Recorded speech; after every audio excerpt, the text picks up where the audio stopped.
نستغفره ونستهديه ونعوذ بالله من شرور أنفسنا ومن سيئات أعمالنا من يهد الله فلا مضل له ومن يضلل فلا هادي له وأشهد أن لا إله إلا الله وحده لا شريك له وأن محمدا عبده ورسوله اللهم صل وسلم على نبينا محمد وعلى آله وصحبه أجمعين أما بعد قال الله في القرآن الكريم بعد أعوذ بالله من الشيطان الرجيم يا أيها الذين آمنوا اتقوا الله حق تقاته ولا تموتن إلا وأنتم مسلمون وقال الله يا أيها الناس اتقوا ربكم الذي خلقكم من نفس واحدة وخلق منها زوجها وبث منهما رجالا كثيرا ونساء واتقوا الله الذي تساءلون به والأرحام إن الله كان عليكم رقيبا وقال الله يا أيها الذين آمنوا اتقوا الله وقولوا قولا سديدا يصلح لكم أعمالكم ويغفر لكم ذنوبكم ومن يطع الله ورسوله فقد فاز فوزا عظيما. Alhamdulillah that Allah has guided us to and given us the life, long enough life that we have reached another Yawm al-Jum'ah. And the Yawm al-Jum'ah is a day for us to seek the forgiveness of Allah. Because Prophet Muhammad sallallahu alaihi wasallam has told us that when a person takes a bath, the ghusl, and then goes to the masjid to attend the Jum'ah and to hear the khutbah, then Allah will forgive the sins that they might have done since the previous Jum'ah.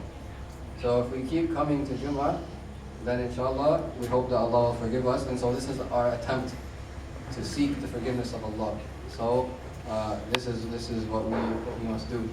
And also every salah is a chance for us to seek Allah's forgiveness from the sins that we might have done since the previous salah. So we should make the salah 5 times a day for our whole lives, so we can be forgiven of the sins. And we should come to Jum'ah every day, every Jum'ah, every week for our whole lives, so we can be forgiven of the sins. And we hope that Allah also allows us to reach Ramadan, because then we know that that's the time for the ultimate forgiveness and freedom from Jahannam. And we also hope that Allah grants each and every one of us the tawfiq to go on Hajj, because that's the big one. So once in a lifetime the Hajj, once in the year the Ramadan, once in the week the Jum'ah, and and 5 times every day the Salah. And then between the Salah, there's so much istighfar that you can do, and tasbih and other things. So alhamdulillah that Allah has given us this information, because this information was unknown to us human beings before Allah told it to us. It's not something that we could have discovered through science. We can't discover through scientific investigation and say, okay, this is the Hajj time of the year, and this is how many times prescribed a person should do it, and this is exactly how they should do it. And we figure it out through science. No, we can't do that. Or we can't figure out through science, okay, this is the most blessed month, Ramadan, this is exactly how it should be, how you should start it, how you should end it, and what you should do in the time. No, we can't figure it out. When we couldn't figure out which of the 7 days of the week, or even how many days of the week there are, without Allah telling us. We couldn't figure it out through science or through voting. And we couldn't figure out when the 5 times of salah were, how many times to make salah, how to make salah, how many rak'ahs, what words to say. So all of these things, how did they come to us? They used to be unseen, they used to be unknown to us. But Allah is so merciful, He is Dhur Rahmah. He is the one of mercy, and He gave us this kindness by giving us the knowledge, by revealing it to Prophet Muhammad sallallahu alaihi wasallam. And so we have this knowledge. But there's a lot of knowledge that also that Rasulullah sallallahu alaihi wasallam received from Allah, and that he told us before he himself passed away. And this knowledge is either in the Quran, and these are the words of Allah directly, that Allah sent to Prophet Muhammad through the angel Gabriel. So either Allah revealed knowledge through the Quran, or Allah revealed knowledge through the Sunnah. the sunnah of Rasulullah, of the Prophet ﷺ, which was his words or his actions or some things like that.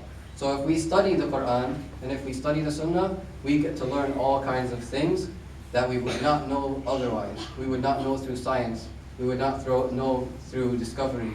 We can only know them through revelation, wahi. So alhamdulillah that Allah has revealed this to us and sent us our beautiful messenger, beloved messenger, Prophet Muhammad sallallahu alaihi wasallam. Now, a lot of the things that Allah sent down to us in terms of knowledge, these are things about the unseen. Can we figure things about the seen, the world around us, without revelation necessarily, with just science? Yes, we can. We can figure out about how the water cycle works through science. We can figure out about how to ride a horse through training and science and such. We can figure out how to tell the weather. So there are certain things about the seen universe that we can know through science. But then there are things about the unseen universe that we cannot know through science or through our five senses. But they are real, they are around us. But we can only know them if Allah tells us about them. For example, the angels. We have an angel to the right side and we have an angel to the left side. And the jinn, there are many jinn around us. And the time of death. Nobody knows when the time of death will come. This is an unseen thing for us. And we don't know also, we don't see what's going to happen after the death. And we wouldn't know what's going to happen after death. Except that Allah gave us the knowledge. There are people who try to guess what will happen after death. They say, I like how this sounds, I like this idea, so I'll believe that. But we don't have to guess anymore, because Allah already has now sent us down the truth about what's going to happen after death. Now, we talked before about how what will happen after the death of a good person. What will happen to that good person? What will the situation of that person be? We talked about how as the person is dying, they start to see the unseen. Now they're starting to see things that we living people who are still alive cannot see yet. As Allah says, لَقَدْ كُنْتَ فِي غَفْلَةٍ مِّنْ هَذَا فَكَشَفْنَا عَنْكَ غِطَاءَكَ فَبَصَرُكَ الْيَوْمَ حَدِيدٌ. Allah says that human beings have a veil over our eyes. We have a covering up our eyes so that we can't see everything.